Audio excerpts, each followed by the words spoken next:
Anytime something like XZ happens, whether it's log4j, whether it's leftpad, or any other situation you've seen before, whether it's a rogue developer or a developer getting burnt out and stepping away from a project, and suddenly thousands of projects realize that they actually have a transitive dependency on this random library that they didn't even know existed, and all of a sudden, everything freaks out and breaks.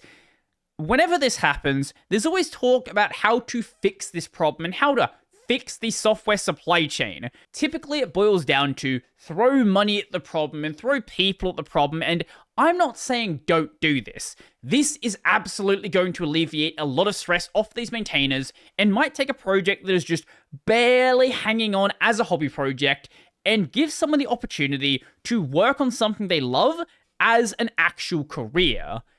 However, some might argue that there isn't a software supply chain in the first place, and this whole concept of securing the software supply chain is complete nonsense. One example of this is this blog post from 2022, so it's not about the XZ situation, but a lot of it still rings true today. I Am Not a Supplier by Thomas Depierre. Now, before the core topic, the author wants to explain basically what the software supply chain is.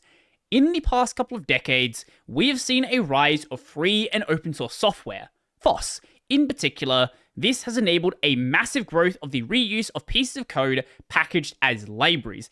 Anytime you've done some Python work, JavaScript work, or even just installing a random application that has some library dependencies, this has been possible due to a massive ecosystem of infrastructure that bloomed around that idea. Package managers exist for every programming language environment under the sun nowadays, with central repositories holding the metadata needed to find the libraries and handle their distributions. Oftentimes when you think of package manager for a language, you'll think of something like npm for JavaScript, pip for Python, cargo for Rust, but even languages like C and C++ do have package managers. It's just, in those cases, they aren't a native part of the toolchain. This has been possible due to the foss licenses being pretty lenient, enabling a reuse and remix of these libraries without the massive legal and financial headache that would come otherwise. A modern software project will probably have hundreds, if not thousands, of these dependencies, from OpenSSL to a test framework or a date picker across a wide spectrum covering things like a JSON encoder/decoder library, or even the libc of the OS it is deployed on. How much that is very dependent on the ecosystem the application lives in. If, for example, it is a web application with a modern JavaScript framework, well, you're going to have a lot of dependencies, even just for something simple. And not just direct dependencies, but transitive dependencies as well. So dependencies of dependencies. If it is, say, a Python application built on the standard library, it'll obviously still have a bunch of dependencies, but it's going to be a lot less because you're only using the standard lib. This ecosystem of dependencies, a lot of them transitive, is what the software supply chain model calls the supply chain of the project. Inside this model, we will find tools that help manage it, like the software bill of materials that is supposed to hold the information of what libraries are used for this project, where they were found, which version, some hash the content, so on and so forth. For example, in something like Python, that'll be your requirements.txt. In something like npm, that'll be your package.json. But what is a supply chain? The idea of a supply chain does not come out of nowhere, of course. In the manufacturing industry, the supply chain is the long chain of suppliers needed to produce a particular factory's output. As an example, if you assemble cars, you need seats, a lot of screws, cables, electronics, all kinds of stamped metal sheets. Your cable supplier needs copper, plastic, energy, and probably all kinds of machine tools that probably need other machine tools to be built, screws, bolts, nuts, some electronics too, and we can keep going through this long game of what do you need to produce this car, until your diagram looks like a massive spaghetti ball. And you want to make sure that somewhere down the line, your entire production chain isn't stopped by one person deciding to have a day off. You need to make sure you actually have different suppliers for all of these different things to make sure things can keep going in hopefully a smooth state. unless the globe shuts down like happened a couple of years ago. But why do we talk of the software supply chain today? Well, because companies keep discovering that they have big problems in their products and that it does not come from the code their software engineers wrote. The problem can come from the owner of a library deciding to stop providing access to it, LeftPad for example, and breaking half the internet. Or it could come from a massive library used for mundane digital infrastructure like OpenSSL or Log4j, discovering they have massive security problems that make half the internet easy to pwn. Or someone could talk to the people owning these libraries, convince them that they are here to help get access and add a crypto mining code to it for their own profit. So many cases that I do not know where to start.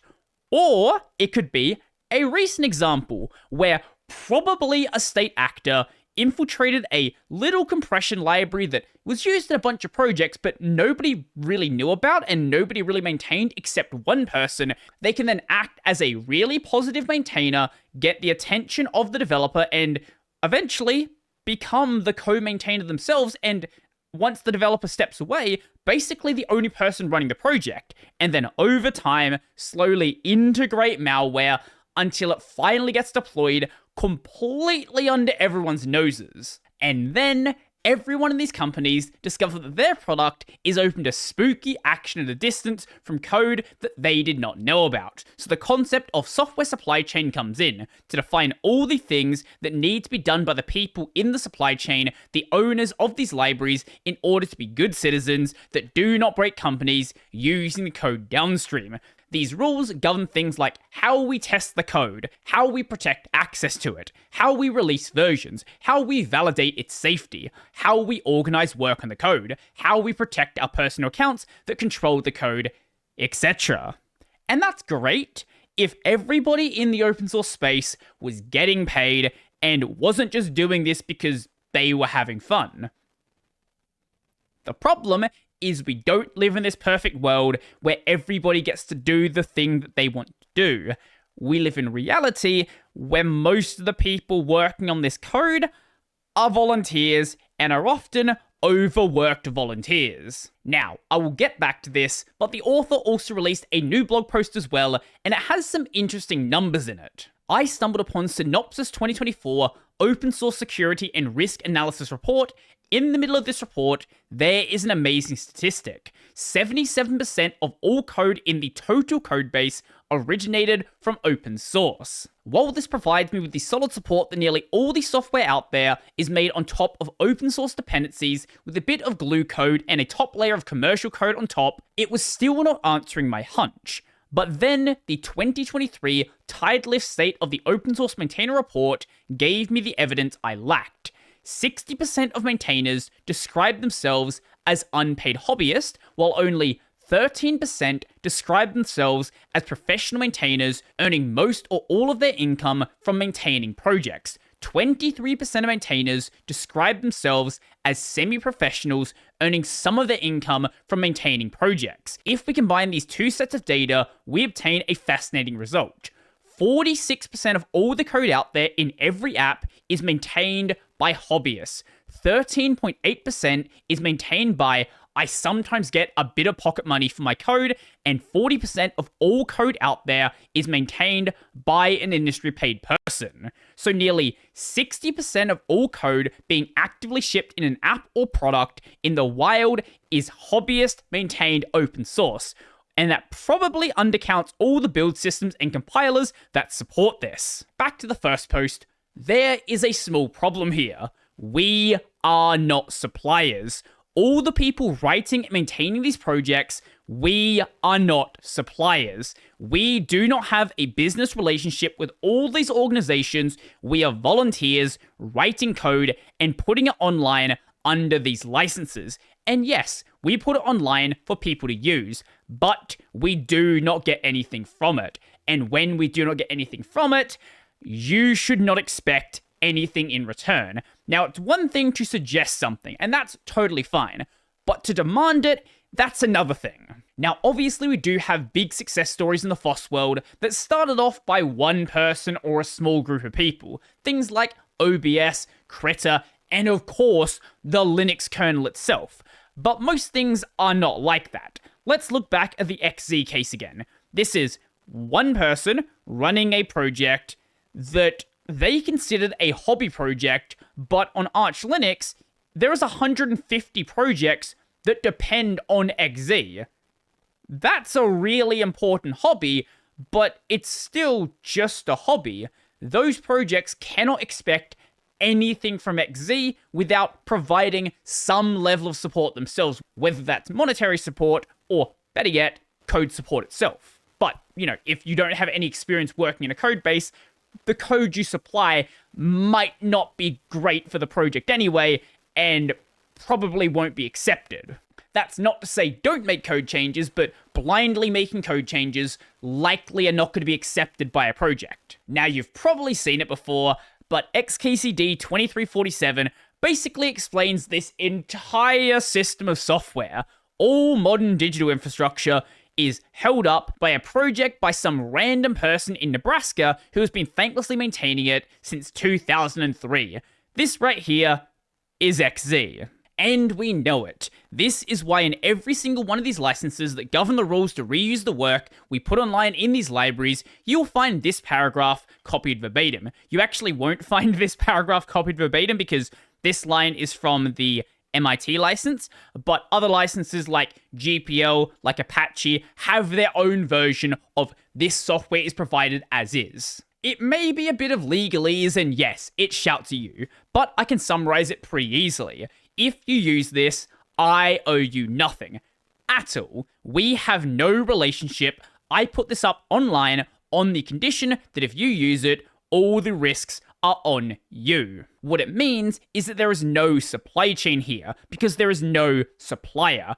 I am not providing you something that you bought from me. There is no relationship. I put something online because I wanted to. The fact that your product depends on it is your responsibility, not mine, not the one of the providers. We provide libraries, we do not supply them. You cannot apply rules to me. And quite honestly, I am not going to accept them. I barely have enough time on doing the work on the foss libraries I maintain, and doing so regularly burns out the people doing it. Now, I am more than happy to become a supplier. You want me to work a certain way, I am more than happy to do it. But to do that, I am going to have to become a supplier, which means you are going to have to start to pay me a fair price that we can negotiate under a different license. Until then, I am not your supplier. So all your software supply chain ideas, you are not buying from a supplier, you are a raccoon digging through dumpsters for free code, which I feel like is an absolutely fire quote. So I would advise you to put these rules in the same dumpster, and remember, I am not a supplier because this software is provided as is. Hey, Netflix, Amazon, Google, Facebook, Meta, whatever your name is now. Hey, consider maybe donating to a bunch of the libraries you're using. Maybe, I don't know, $1,000 for each of the libraries once a year. Maybe a bit more than that. It surely isn't going to be that much for you. Maybe a couple $100,000 you'll spend per year on these libraries. I'm sure you can work it out. It probably won't cut into your profits that much. But hey, what do you guys think? Do you think there is a software supply chain? Do you think that these companies should be spending a lot more money paying for the libraries they're actually using if they want to see them supported well? I'd love to know. So if you liked the video, go like the video. And if you really like the video and you want to become one of these amazing people over here, check out the Patreon, Scribes, LiberaPay linked in the description down below. That's going to be it for me, and this video is provided as is.